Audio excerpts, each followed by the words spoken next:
ॐ भूर्भुवस्वः तत्सवितुर्वरेण्यं भर्गो देवस्य धीमहि धियो यो नः प्रचोदयात्। उस प्राण स्वरूप दुखनाशक सुख स्वरूप श्रेष्ठ तेजस्वी पापनाशक देव स्वरूप परमात्मा को हम अपनी अंतरात्मा में धारण करें। वह परमात्मा हमारी बुद्धि को सत्मार्ग की ओर प्रेरित करे। भाइयों बहनों, जय श्री राम, जय गुरुदेव, जय माँ आदिशक्ति। आप भाइयों बहनों की साधना से संबंधित जिज्ञासाओं के समाधान के क्रम में आज प्रथम जिज्ञासा सम्मिलित करूं, उससे पूर्व मैं आप सब भाइयों बहनों को एक महत्वपूर्ण सूचना देना चाहता हूं। रविवार के दिन जो कोई साधक भाई बहन गुरु दीक्षा वीडियो के माध्यम से गुरु दीक्षा की प्रक्रिया को पूर्ण करते हैं, वे गुरु दीक्षा की प्रक्रिया पूर्ण होने के पश्चात जो नंबर वीडियो के पीछे दिया जाता है उस पर कॉल अवश्य करें। और हाँ, आप यह जो कॉल करेंगे उसका आपसे कोई शुल्क नहीं लिया जाएगा। यह पूर्णतया निःशुल्क रहेगा, क्योंकि रविवार के दिन जो गुरु दीक्षा संपन्न करेंगे उनको मेरे से बात करना आवश्यक है। इसलिए आप गुरु दीक्षा की प्रक्रिया पूर्ण करने के पश्चात एक बार कॉल अवश्य करें, ताकि आवश्यक दिशा निर्देश आपको मैं विशेष रूप से दे सकूं। आज प्रथम जिज्ञासा सम्मिलित कर रहा हूं। भाई श्याम किशोर झा जी ने अपनी जिज्ञासा प्रकट करते हुए लिखा है।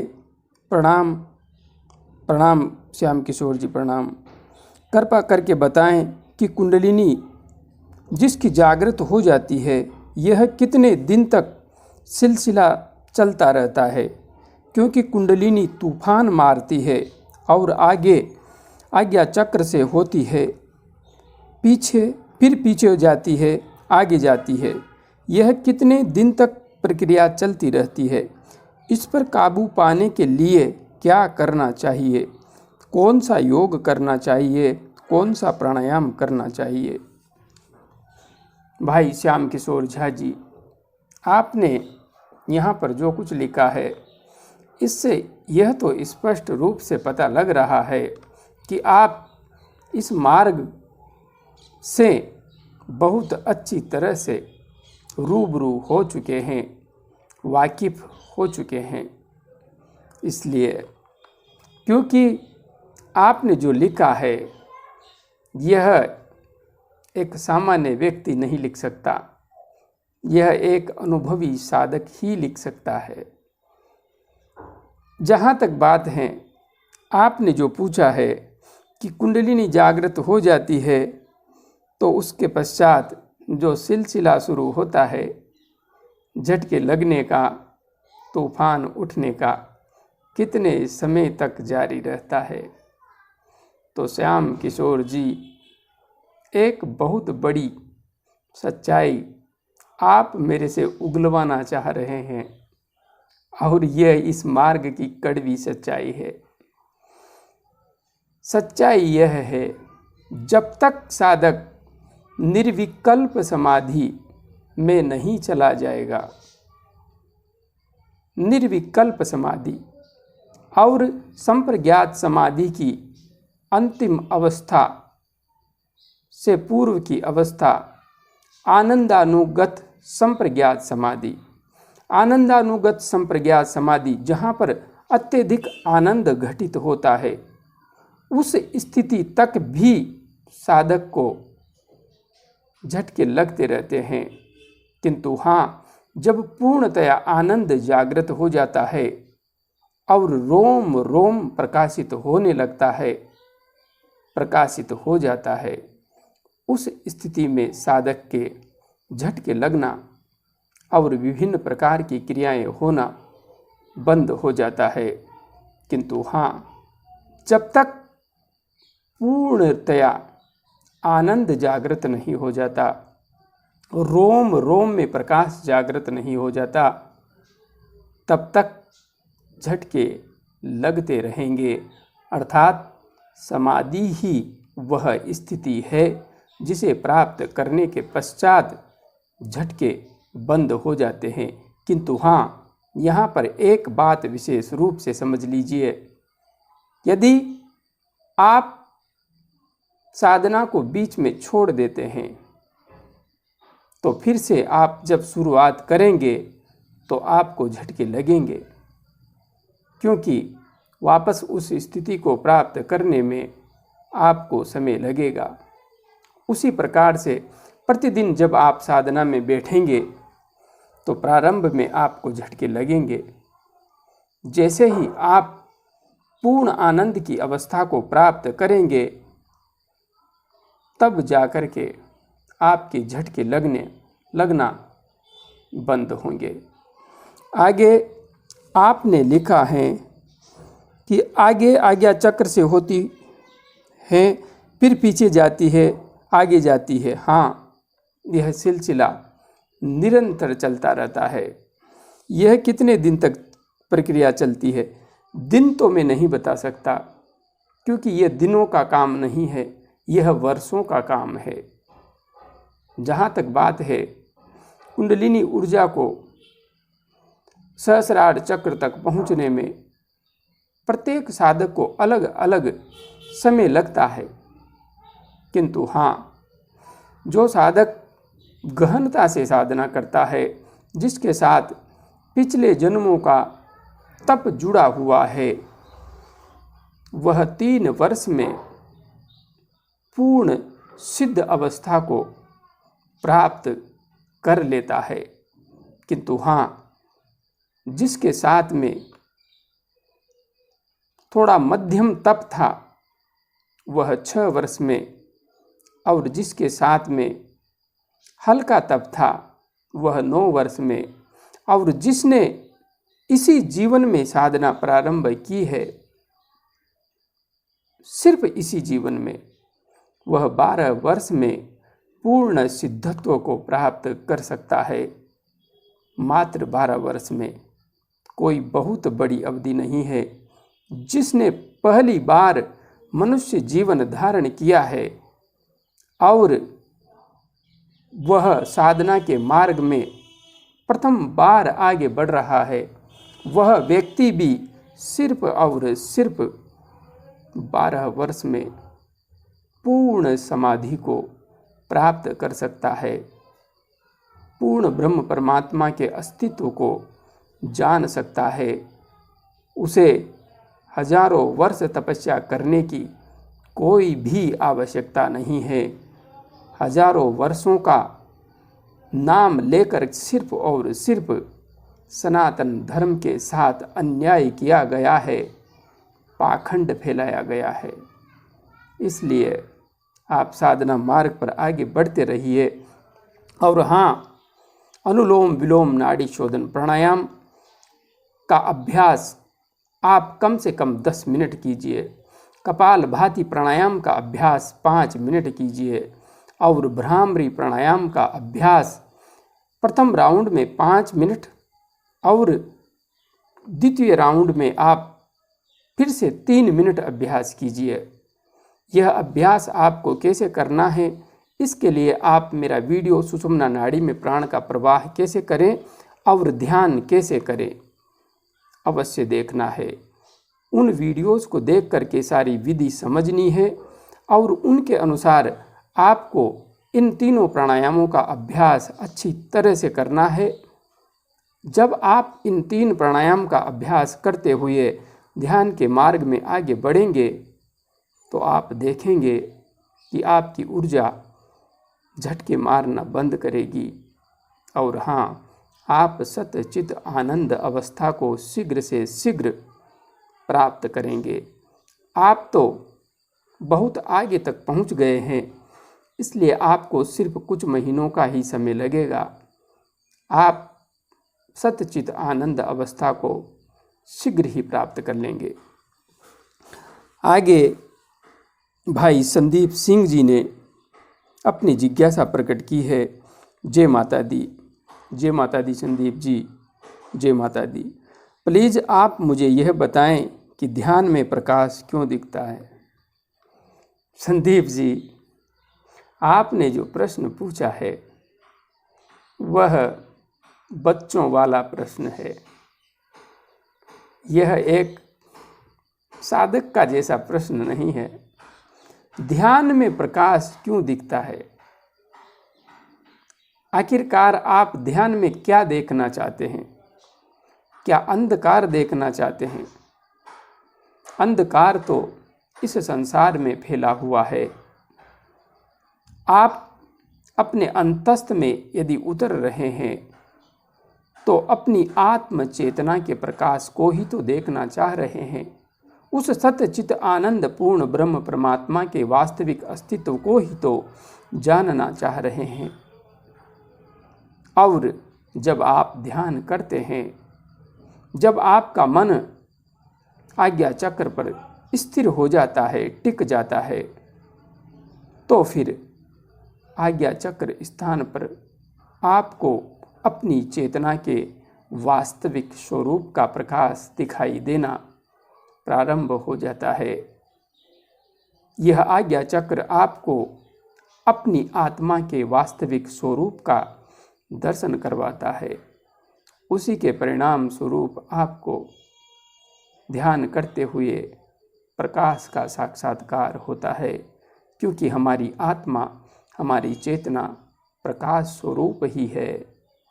इसी वजह से आपको प्रकाश का दर्शन हो रहा है। आगे भाई अक्षय बर्गे जी ने अपनी जिज्ञासा प्रकट करते हुए लिखा है, गुरुजी, मैंने बिना गुरु दीक्षा के हनुमान जी के मंत्र का जप किया है।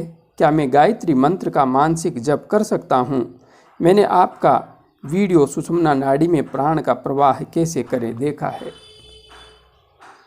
आपने हनुमान जी के मंत्र का जप किया है और आप गायत्री महामंत्र का जप करना चाहते हैं।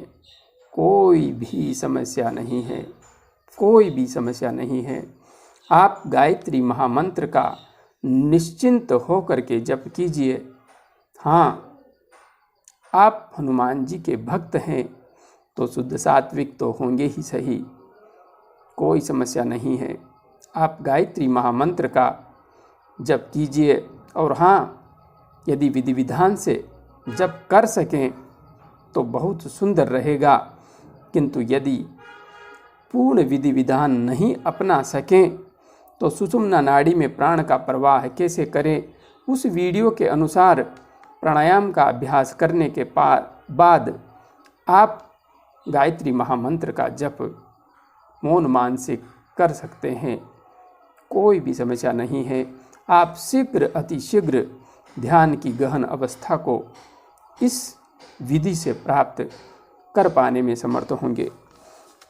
आगे भाई देसी स्टफ जी ने अपनी जिज्ञासा प्रकट करते हुए लिखा है, बहुत ज़्यादा गर्मी का एहसास होना और हेड में पसीना आना, सर्दी में भी भूख नहीं लगना, एनर्जी फिर भी बहुत रहती है चाहे कुछ भी नहीं खाया हो, नींद भी कम आती है, ये किस प्रकार के लक्षण हैं? प्लीज़ रिप्लाई कीजिए। ये सारे के सारे लक्षण इस बात के हैं कि ऊर्जा तो सक्रिय हो गई है किंतु अनबैलेंस्ड हैं। आज्ञा चक्र में ऊर्जा अव्यवस्थित हो गई है। अब जहाँ तक बात है, गर्मी बहुत ज़्यादा लग रही है, नींद और सिर में पसीना आ रहा है, सर्दी में भी भूख नहीं लग रही है, एनर्जी फिर भी महसूस हो रही है, चाहे कुछ भी नहीं खाया हो, नींद भी कम आती है। निश्चित है ऊर्जा तो जागृत है, किंतु हाँ, कुछ अव्यवस्थित है। इसलिए आप मेरा वीडियो सुषुम्ना नाड़ी में प्राण का प्रवाह कैसे करें तुरंत देख लीजिए और ध्यान कैसे करें उस वीडियो को भी देख लीजिए। यहाँ पर आपको विशेष रूप से सुषुम्ना नाड़ी में प्राण का प्रवाह कैसे करें, उस वीडियो के अनुसार अभ्यास करके ध्यान के मार्ग में आगे बढ़ने की नितांत आवश्यकता है। और हाँ, आज्ञा चक्र पर ध्यान करते हुए श्वेत शीतल चंद्रमा की चांदनी के समान, LED बल्ब के समान श्वेत शीतल प्रकाश का ध्यान करते हुए गायत्री महामंत्र का जप कीजिए। आपकी यह समस्या शीघ्र अतिशीघ्र समाप्त होगी। हाँ, आपकी ऊर्जा सक्रिय हो चुकी है, इसलिए इसे थोड़ा बैलेंस करने की आवश्यकता है। आगे भाई राजवीर रावल जी ने अपनी जिज्ञासा प्रकट करते हुए लिखा है, जय माँ आदिशक्ति सर। जय माँ आदिशक्ति राजवीर जी, जय माँ आदिशक्ति। योगासन करने के बाद 1 घंटे तक ध्यान करता हूँ सर। मेरे सर में तालू के भाग में दर्द होता है और मेरे कंठ में भी बहुत दर्द होता है सर, मैं क्या करूँ, मुझे सही रास्ता दिखाइए। राजवीर जी, आपके साथ में जो कुछ हो रहा है वह इसी बात का द्योतक है कि आपकी ऊर्जा तो सक्रिय हो रही है, किंतु उसे आप बैलेंस नहीं कर पा रहे हैं और इसी वजह से कंठ में और तालू में दर्द हो रहा है। तुरंत प्रभाव से मेरा वीडियो सुषुम्ना नाड़ी में प्राण का प्रवाह कैसे करें और ध्यान कैसे करें देखिए। उनमें विशेष रूप से मैंने 3 प्राणायाम का जिक्र किया है। नाड़ी शोधन अनुलोम विलोम प्राणायाम, इसका अभ्यास आपको कम से कम 5 से 7 मिनट के बीच में अवश्य करना है। कपाल भाती प्राणायाम का अभ्यास आपको 3 मिनट अवश्य करना है और भ्रामरी प्राणायाम का अभ्यास 5 मिनट अवश्य करना है। विधि इन दोनों वीडियो में समझाई गई है किस प्रकार से करने हैं। आप इन 3 प्राणायाम का अभ्यास करने के पश्चात आज्ञा चक्र पर अर्थात भ्रकुटी मध्य ध्यान करते हुए गायत्री महामंत्र का या आप अपने गुरु मंत्र का जप करते हैं, दीक्षा ले रखी हैं तो उसका जप भी कर सकते हैं, किंतु हाँ, गुरु मंत्र से पूर्व 1 माला यदि आप गायत्री महामंत्र की भी करेंगे तो बहुत बेहतर परिणाम आएंगे।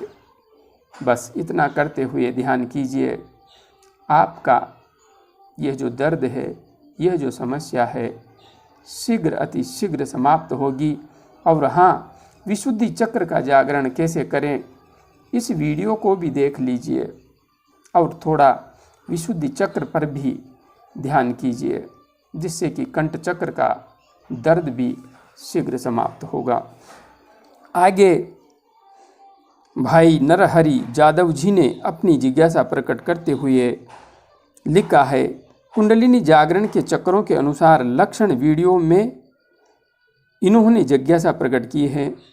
योगी राज, आपने सभी चक्रों का वर्णन बहुत बारीकी से किया है, लेकिन गुरु चक्र के साथ 8 चक्र हो रहे हैं, किंतु चक्र तो 7 ही हैं, कृपया बताएं। भाई नरहरि जादव जी, जहाँ तक बात है चक्रों की, तो अलग अलग ऋषि मुनियों ने अलग अलग चक्रों का वर्णन किया है और योग दर्शन में महर्षि पतंजलि ने 7 ही चक्रों का वर्णन विशेष रूप से किया है। किंतु हाँ, विशेष रूप से जो तंत्र ग्रंथ हैं उनमें 12 चक्र एवं 16 चक्रों का वर्णन आता है। जहाँ तक बात है 8 चक्रों की, तो 8 चक्र जो मैंने उस वीडियो में बताए हैं, कुंडलिनी जागरण के चक्रों के अनुसार लक्षण, ये 8 चक्र मैंने व्यक्तिगत रूप से अनुभव किए हैं।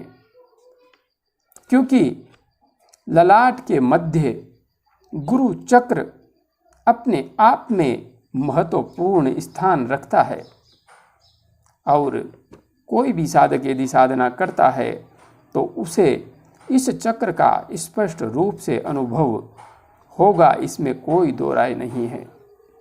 इसलिए अष्टचक्रा नवद्वारा पूरा नाम ये तो आपने सुना ही हुआ होगा। इसलिए अष्ट चक्र भी होते हैं, नव चक्र भी होते हैं, 12 चक्र भी होते हैं और 16 चक्र भी होते हैं। इन चक्रों के चक्कर में अधिक नहीं उलझें, बस सिर्फ ध्यान के मार्ग में आगे बढ़ें। चक्रों का गणित तो आप आगे बढ़ेंगे तो अपने आप समझ में आ जाएगा। आगे भाई सौरव माझी जी ने अपनी जिज्ञासा प्रकट करते हुए लिखा है, गुरुजी मुझे नींद नहीं आ रही है। सोते समय बाहरी ऊर्जा का प्रभाव ऊपर उठाता हुआ प्रतीत हो रहा है।